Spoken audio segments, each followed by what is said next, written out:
We are back with another reaction video, and this time it is by Mr. Ballen in Top 3 Stories That Sound Fake But Are Indeed Real. Now, his videos get a lot of attention, and I feel like this might be a good reaction, and I've never watched them, so who knows? He might be bullshitting, but he might be indeed real, so we're about to go see. And if you like these reaction videos, let me know in the comments and I'll be doing more. So, without further ado, we'll get started. Today's top story is so wildly improbable that if there wasn't footage, nobody would believe it happened.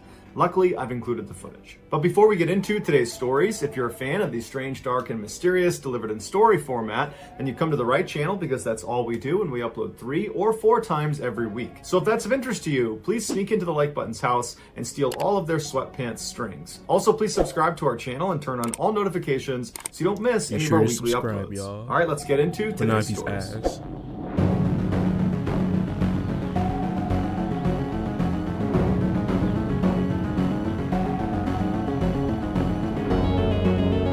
Doctor Who. In 1974, Jean-Claude Romand enrolled in medical school in Lyon, France. He was a model student who excelled despite the notoriously brutal course load. In 1980, he married his girlfriend, and shortly after that, they had 2 kids, a boy and a girl. In 1983, he officially became a doctor and landed a great job as a researcher at the World Health Organization in Geneva. His focus was on finding new medicines to treat arteriosclerosis, also known as heart disease. His wife would proudly tell her friends that her husband was a super doctor who worked quietly in a neon-lit lab in Geneva to develop all these incredible treatments. What are you doing? From the outside looking in, Jean-Claude's life looked perfect, but looks can be deceiving. In the early morning hours of Monday, January 11th, 1993, Jean-Claude's best friend, Luc, received a call informing him there had been a terrible accident. In the night, a boiler had caught fire inside of Jean-Claude's house, killing his wife and his children. Jean-Claude it killed all of them. That's crazy. That barely escaped alive, but when he got to the hospital, he had slipped into a coma. The 2 men had been friends for nearly 20 years. They were both doctors, they both got married at almost the exact same time, their kids had grown up together, and now Jean-Claude's family had been completely destroyed. Later that day, when Luc arrived at the hospital to see his friend, he was met with 2 policemen standing outside of his room, barring anyone from going inside. And when they realized Luc was his best friend, the policeman said, "Hey, can we actually pull you aside and talk to you about Jean-Claude?" And so Luc was confused, but he walked over and sat at a table with the 2 officers, and they proceeded to tell him that the fire that had killed Jean-Claude's family had not been an accident, and Jean-Claude was not a doctor. Jean-Claude had enrolled in medical school in Lyon back in the 1970s, but he failed to show up for his first-year exam, and without passing that exam, you can't advance in medical school, and so the school allowed him to retake the year. And so Jean-Claude did that for 12 consecutive years. Wait. All the while, he told his... Wait. So this nigga, Jean-Claude, is not a doctor, and he just failed medical exam for 12 years. How the hell did you get money then? Like you on some human trafficking, not trafficking, what the fuck? Some trafficking shits, like extorting money. You're here fooling your wife and kids that you a doctor. They didn't once pull up to my thing is they didn't pull up to the work once. They always make the excuse that you busy. Or, cause, I would be hella skeptical. If my husband makes all this money, but I never once went to his work or see him in like y'all know one of those damn when them surgeries be happening and them niggas be on the top watching like shit like that. But this nigga here faking for 12 years. That's some dedication friends and family right there. That he was following normal medical studies, and eventually he told them he had become a doctor. Instead of going to Geneva to discover new medicines for heart disease, Jean-Claude would drive around the border area between France and Switzerland and periodically go to the World Health Organization's Public Information Center and would just walk around the lobby and read pamphlets before going home again. When Jean-Claude went on overseas business trips, he would actually leave his house, hop on the highway, and stop at a motel, stay there for a couple of days, and then return with with gifts. He lived off money from the sale of his student apartment in Lyon that his parents had bought for him. When the money ran out, he asked his friends and family to give him their life savings so he could invest them into these schemes that he knew about because he was a UN employee. Hell no. Hell no. No. Okay, I understand where those people are coming from. They think he's a world national doctor in that fucking building, whatever the fuck it's called, I just forgot.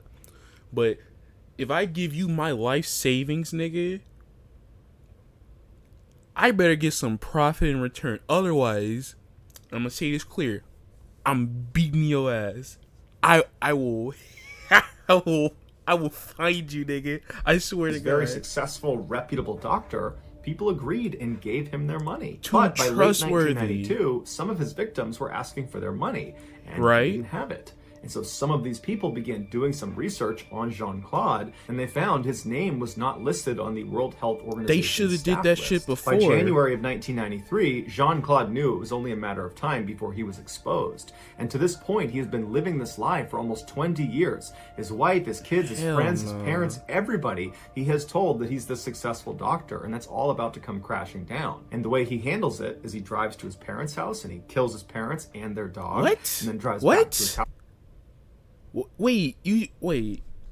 Handles it is he drives to his parents' house and he kills his parents and their dog for no reason. Back to his house and kills his family, takes sleeping pills, and then lights the house on fire. But firefighters were able to get to him and pull him out before he could take his own life. And so after he regained his strength, he was taken into custody and he made a confession. He was convicted of murder in 1996 and given a life sentence. Niggas but in crazy. 2015, he became eligible for parole, and in 2019, he was released. What? Whoa, hell no. 2015, he became eligible of murder and regained his strength. He was taken into custody and he made a confession. He was convicted of murder in 1996 and given a life sentence. In 2015, he became eligible for parole, and in 2019, he was released.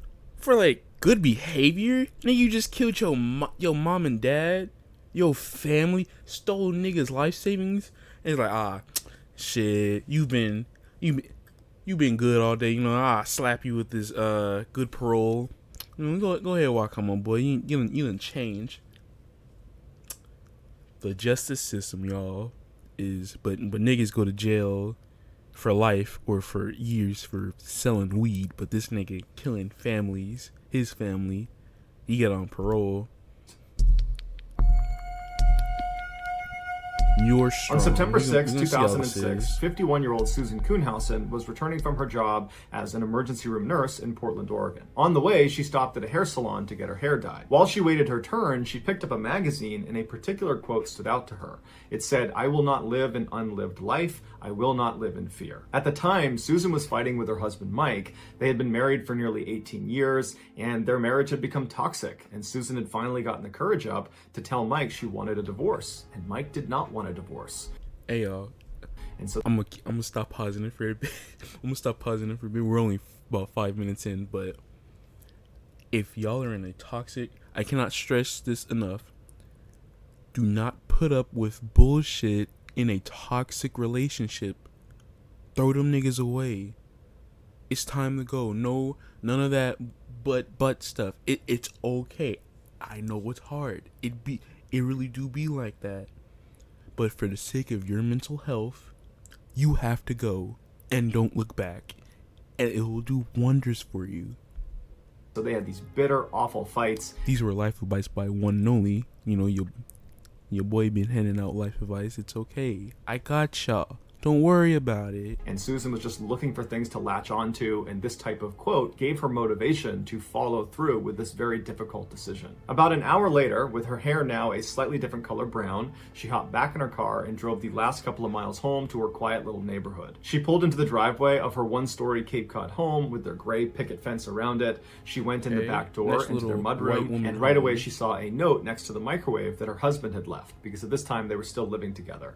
And the note just said, "Sue, I've had trouble sleeping. I've gone to the beach. I'll see you in a couple of days. She put the note down and then unlocked the door that led into the house, which was into the kitchen. And as soon as the door opened up, she heard the beeping sound of their security alarm. And then she walked all the way through the house to the front door. She unlocked it, went outside, and then checked their mail, and then went back inside the house. After she got back inside and had shut and locked the front door behind her, she kicked off her shoes and then began walking across the house towards the kitchen. She got about halfway there when she looked over to her left, and she noticed the first floor bedroom that they used as a guest room was really dark. And every morning before she left for work, she would open all the curtains around the house. And so in the evening, the sun would come into the house and it would be nice and bright. And so she's thinking to herself, did I forget to open the curtains in that room? Because it shouldn't be that dark.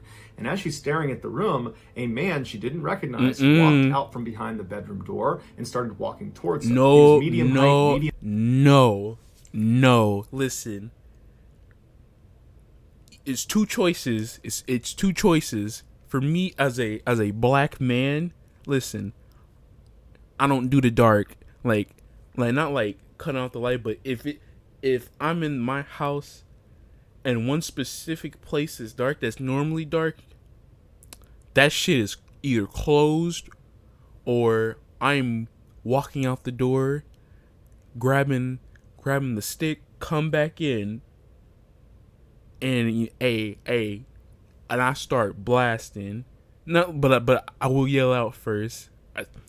I don't do no running away shit. I'm like not even trying to like be hard. I'm just saying you ain't gonna come to my house, hide from me, and then try to scare me. That no. Build. He had a hat pulled down over his eyes. He had yellow rubber gloves on, and he was holding a hammer. Boy, he began walking right towards her. For many people, the sight of a stranger inside of your home carrying a hammer would be enough to prompt you to turn around and run out of your house. No, but not Sue. She had been an emergency room nurse for the past 30 years. Okay. And in that time, she had done things like crack open people's ribs to massage their hearts. Okay. She had administered IVs and thrashing patients that were suffering from withdrawals.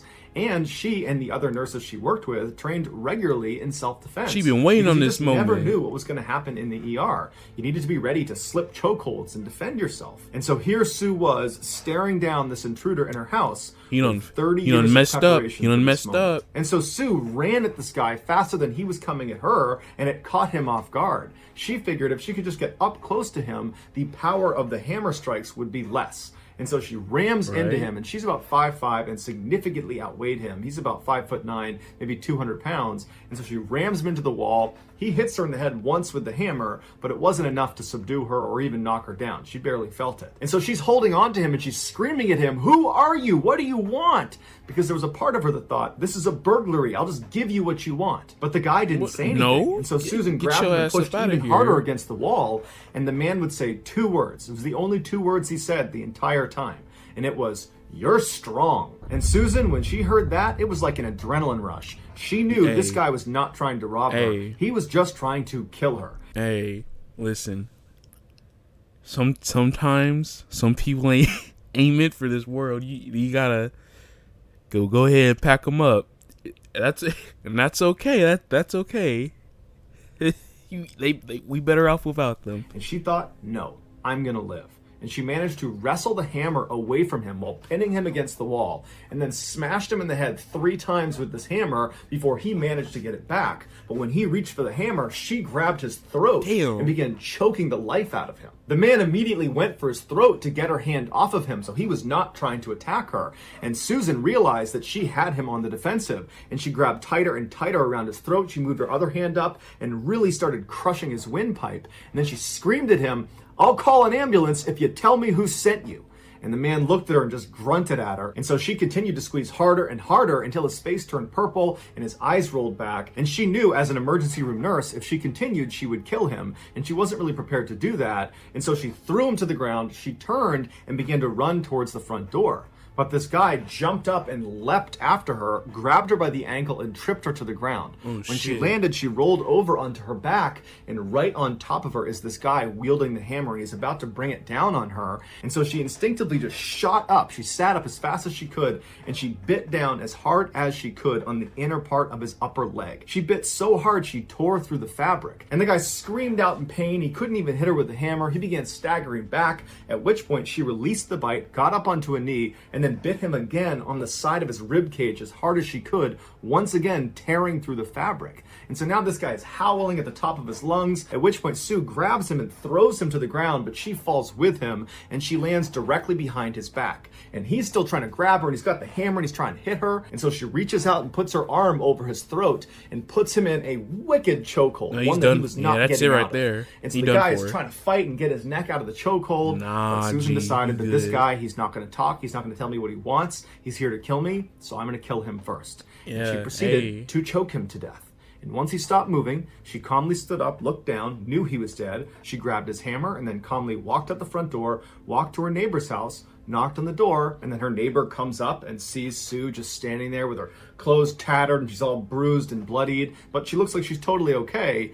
And the neighbor asks Sue, what are you doing? What's going on? Why do you have that hammer? Nothing. And Sue would tell her that, well, I had an intruder and he tried to kill me, so I killed him. And I need to use your phone to call the police. And so her neighbor's like, okay, come on in and use my phone. And so Sue walks in with her hammer in hand and calmly calls the police and tells them what happened. Police and paramedics show up and they go inside of Sue's house and they confirm that her attacker was in fact dead.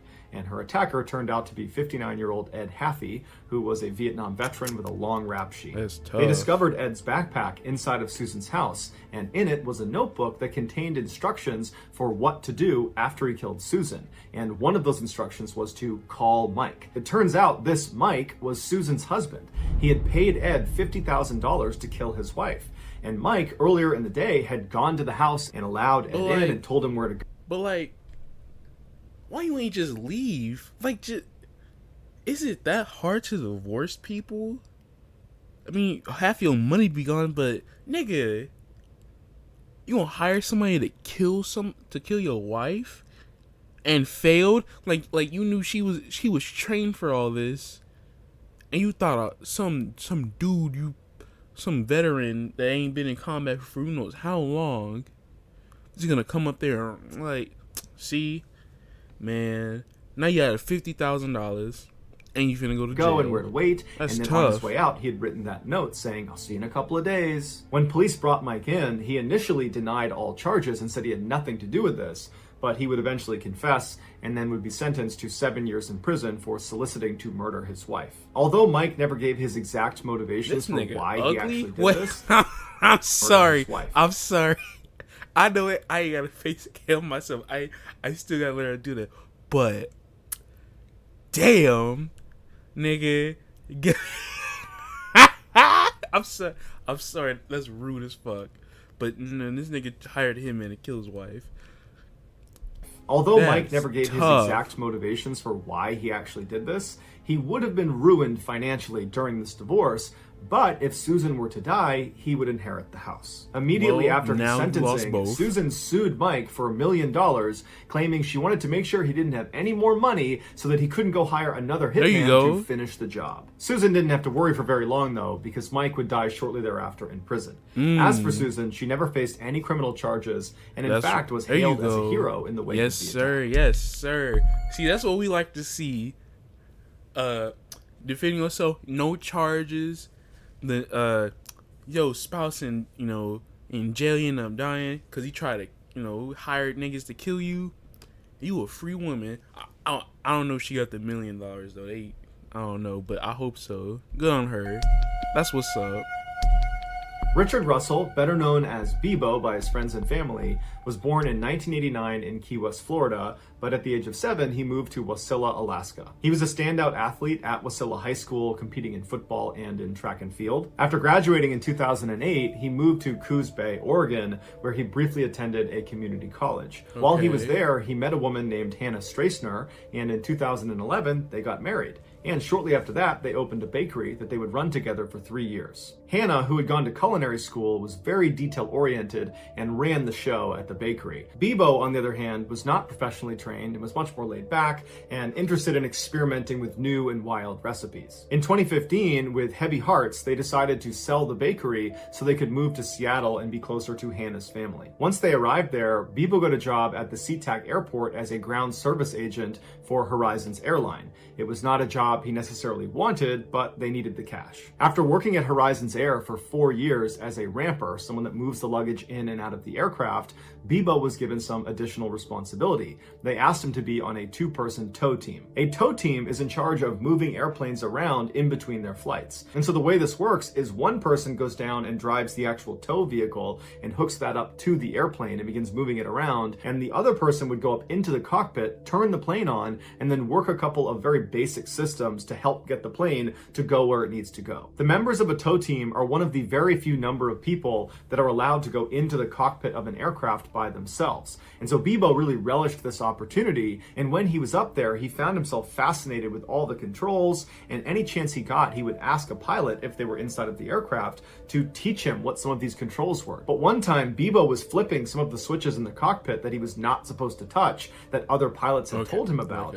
And the pilot of this particular plane caught him doing it, took exception to it, and reported him. But surprisingly, there were no repercussions. It was just really embarrassing for Bebo. Like many of the other ground service agents working at Horizon Airlines, Bebo was generally unhappy with his job. He felt like it was boring, that there wasn't much upward mobility, and that he was criminally underpaid. But there was one redeeming quality of his job, and that was, in virtue of working for an airline, he got all sorts of free airfare. And so not only did he get to fly for free all over the world, he got to fly basically anytime he wanted up to Alaska to visit his hometown and see his family, something that was very important to him. The people that knew Bebo said he had a great sense of humor, he was extremely friendly, and you could always catch him with his head buried in a book. And his coworkers would say he had aspirations to be an officer in the military. And when all those people that knew Bebo the best were asked, why do you think he did what he did on August 10th, 2018, none of them have an answer. On that fateful day at 1:35 p.m. local time, a passenger... Ain't my fault.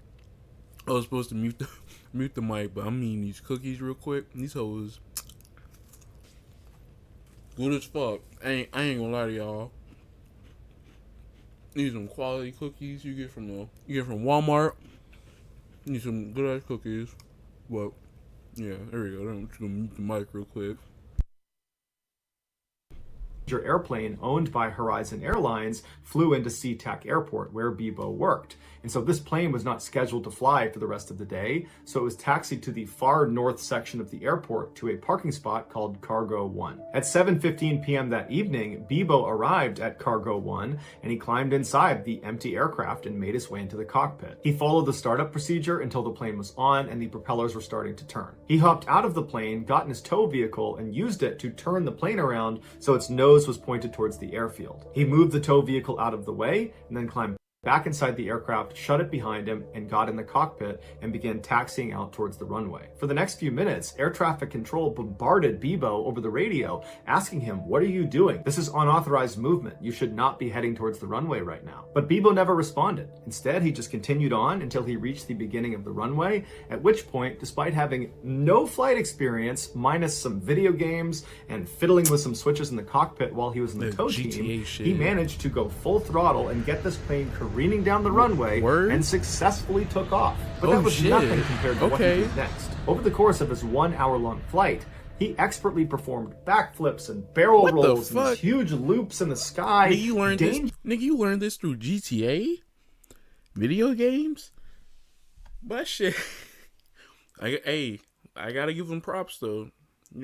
As long as he don't hurt nobody, he doing good. Dangerous maneuvers that even expert pilots might risk stalling the plane and crashing. But he didn't. Right. It was like he'd been doing this his whole life. Onlookers on the ground were shocked to see this passenger airline performing these ridiculous stunts so low to the ground that all over Seattle, you had people filming this plane and posting it to social media. So in real time, it was like the world was made aware of Bebo up in the sky.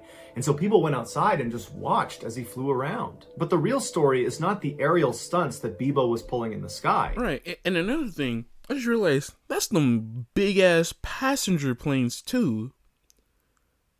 Nigga, if that shit would go falling down instantly if anybody else tried that. It was the strange, calm conversation that Bebo had with the air traffic controller the whole time he was up in the sky. The extremely professional, very calm air traffic controller tries to convince Bebo that he really needs to come down and land this aircraft. And he begins telling him where he can go, different airfields, and if he needs to, he can land out in the Puget Sound. But Bebo kind of laughs it off and says, I wasn't really ever trying to land this plane.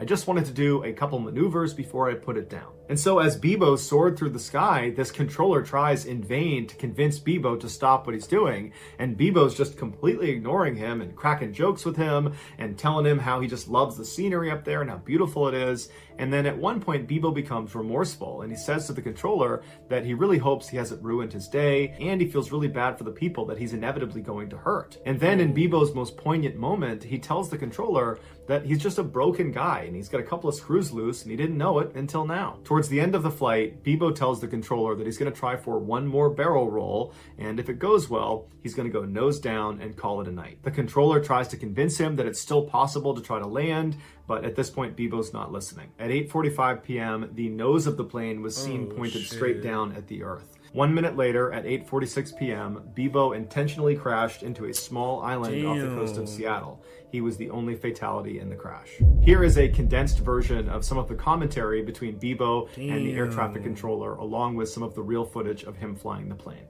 I just kind of want to do a couple maneuvers, see what it can do before I put her down, Approach welcome, final runway 16 right. Welcome. Man, I'm a ground service agent. I don't know what that is. There is the runway just off your right side in about a mile. Do you see that? Yeah, I wouldn't know how to land it. I wasn't really planning on landing it.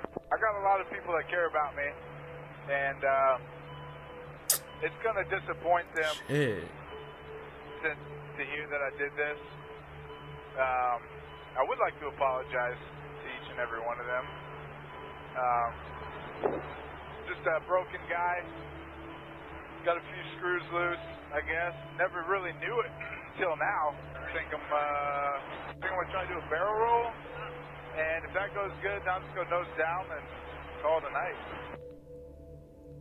How Bebo was able to take off and fly around and pull these stunts without any formal training remains a mystery. Some people believe he was planning this for a long time, which is why whenever he was in the cockpit, when he was in the tow team, he would ask pilots to explain the different switches and toggles and how to use them, and he would feign that he was just curious, when in reality, he was actually trying to learn how to fly the plane. As for the incredible stunts he was doing, it's believed he did learn those in a video game. But even if this is true, that he learned how to fly a plane by asking a couple questions and playing video games, the chances of it working out and actually successfully taking off and doing what he did are astronomically low. Normal people can't do that. And that's why the internet gave Bebo a new nickname to commemorate the fact that basically no one could have done this but him. And so they named him the Sky King. So that's going to do it, guys. If you found the secret in today's episode, let us know in the comments what it is and where you found it, so give us the timestamp. And if you're the first to do that, we'll pin you at the top of the comments section. If you enjoyed today's video and you haven't done this already, please sneak into the like button's house and steal all of their sweatpants strings. Okay, nigga, that's enough. Well, I hope y'all enjoyed this video. That last one was crazy. Second one, even more crazy. Hey, that lady did her thing, man. Beat that nigga's ass. But hey, don't be going to no person's house. That's fucking weird. But I hope y'all enjoyed it, and I'll do some more reactions later on. I'll upload some more gameplay, preferably God of War whenever that comes out in November. I'll be streaming that on Twitch and post clips on YouTube, because I know I ain't gonna lie, I know them 3 hour long ass videos ain't doing it, so I'll upload them in parts, so it'll be easier to watch. But yeah, I'll see y'all next time.